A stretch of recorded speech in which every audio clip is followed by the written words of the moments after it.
contact, we continue our conversation about the disputes between the Palestinians and the Israelis with the Palestinian activist, Dr. Sami Al-Arian. So, Sami, I want to talk about a couple things. I want to focus on this very right-wing shift within the Israeli society, something that I witnessed. I first went to Israel, lived in Jerusalem in the late 80s. It's a very different country. But before we talk about that, the Biden administration has been completely tone deaf. There's no daylight between the kinds of statements that Nancy Pelosi or the Secretary of State are making about what's happening, especially in Gaza, and the far right of the Republican Party. Did that surprise you? Not at all. I mean, I've lived in the United States for 4 decades. I've seen the stranglehold that Zionist organizations, particularly its lobby groups, have on politicians. I experienced that firsthand when I was lobbying against the use of secret evidence in Congress within the administration. So we understand all that. Yet, we see today that there is a crack, major crack in that support. Yes, the oldies, Biden, Pelosi, and others are still hostages, basically, to the Israeli lobby. But there are many other politicians within Congress, very few in the Senate, much fewer in the Senate, but also across the United States, where this Israeli narrative has been exposed and been rejected.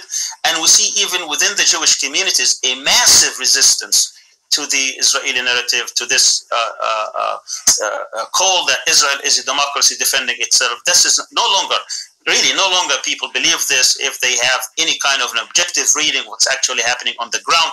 What they are doing is simply supporting an apartheid-like regime, and history tells us that this is this is not going to continue because people would know better, particularly now there is no monopoly of information anymore. When I came to the United States in 1975 and beyond, there were only 30 minutes of news at 6:30, ABC, NBC, CBS. That is no longer the case. People are getting their information now from everywhere, 24/7, and I don't think you can hide of what Israel is doing to the Palestinians anymore. And if people would like to be on the side of repression, on the side of colonialist settlers, and on the side of people who actually target and murder children, then be it. But one day or another, they have to be called into account. And that's what's going to happen. I mean, we see today that even people within Congress, that is unheard of, who come on the halls of Congress, in the well of the Congress, and criticize Israeli behavior and call on the administration to be even-handed, or at least to call a spade, and to talk about the casualties and the killing of children by American bombs. I mean, that makes America culpable of what's going on. It's part of the problem, not part of the solution. And I think at one point or another, the United States would be held to account, and they would come and correct that particular position. On the issue of the Israeli right, yes, this has been going on since 1977, slowly but surely, and now for the past 15 years or so, we see that the Israeli right has now a total control of the Israeli body politic. The only difference is that within themselves, it's either the right or the extreme right or the ultra right. It's not true. There is no center anymore. There is no left anymore. And that's why they cannot form a government, because everybody is competing within that camp to become the next prime minister. Now they had 4 elections, and they're probably going to end up with a 5th one, because they can't decide who would be leading the Israeli right and this road towards establishing greater Israel. But I think they will have a surprise, is that, thinking that they have already settled the conflict by that, and the Palestinians have given up, and I think we're back now to square one, where they see that there are all the different fault lines within that society. Not only they can't form a government, but they also cannot even have the Palestinians being totally dominated in a way that they can impose their will. They can't impose their will anymore. And I think the resistance is going to increase, not decrease. And I think within even the Israeli society today, they have been determined response of the Palestinians, and also the global support that is coming slowly against the practices of the Israeli army and the Israeli government towards the rights of the Palestinians. What has shocked me, I first moved to Jerusalem in 1988.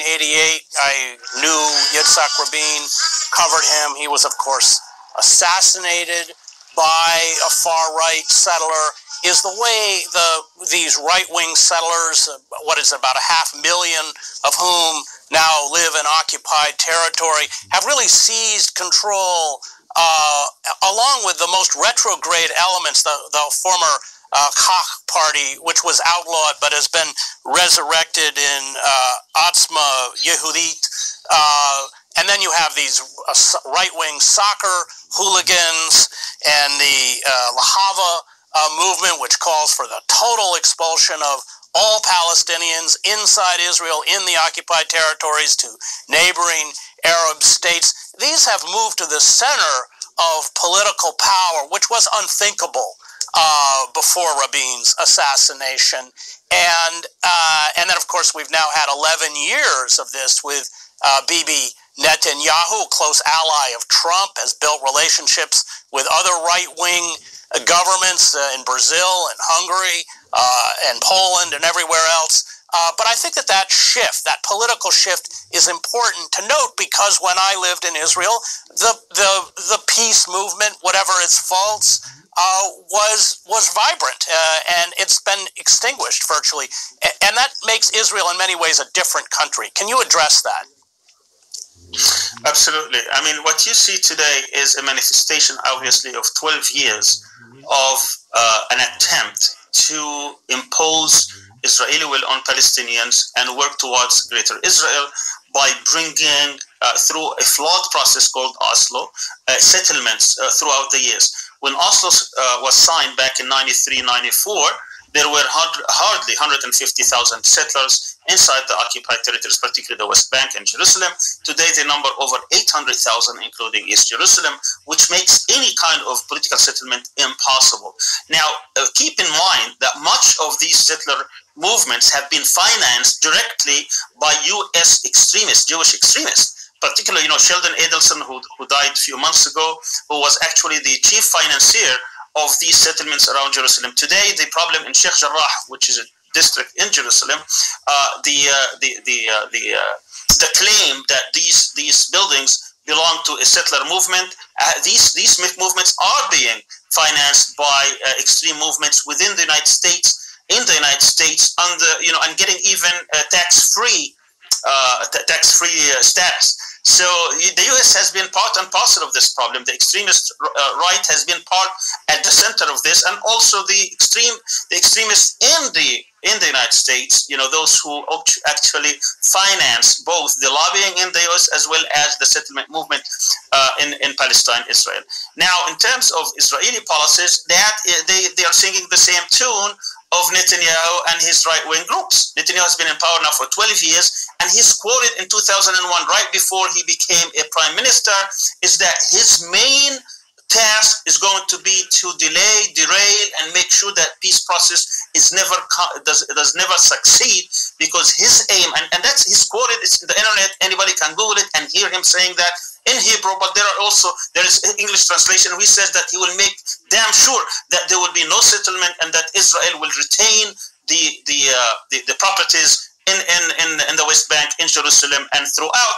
And now the fruition of this, if you want to see the blueprint of how Netanyahu thinks, all what you have to do is go and read the so-called deal of the century, steal of the century, I call it, in which they were trying to impose their will on the Palestinians by creating pockets of cantons in the language of South African apartheid for Palestinians, with tunnels and bridges and undergrounds, in which Israel will have sovereignty throughout the Palestinian territories, which is basically the total domination of one group over the other, the classical definition of what colonialist settler project is. That's what they are offering, and the Palestinians refuse and resist, and that's going to continue. That's not going to stop.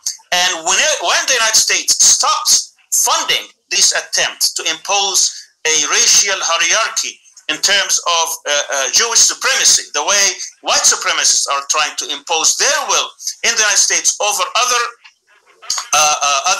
races like blacks and Latinos and others, this is what we are confronted with, and this is what needs to be. This is what the struggle is all about. And I think the history is on the side of those who fight for justice and fight for equality. I can't imagine that when people in the United States get all the facts that they will side with Jewish supremacists or Zionists or Israelis who are trying to impose their will and take all the land from the river to the sea. I think the end result is going to be the dismantlement of such system, the ending of racial hierarchy, the ending of a settler colonialist project, and eventually that's going to take a lot of suffering, a lot of blood, a lot of victims.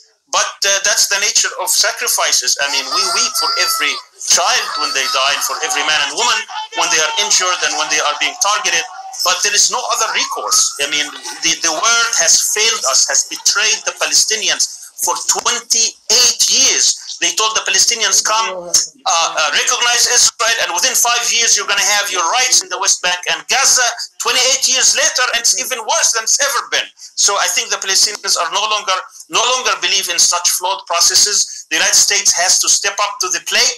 It's as much responsible to the suffering of the Palestinians as Israelis are, because they are enabling them to do what they want. They are financing them. They are giving them all the ammunitions. Every bullet that Palestinians was shot off was made in the United States. Every plane was made in the United States. Every bomb was financed and imported and paid for and delivered to Israel by the United States. And the United States has to come to realize that it is part of the problem, and unless they do major correction, it's going to continue to suffer in this part of the world. People do not hate America because of their democracy or because of their freedom.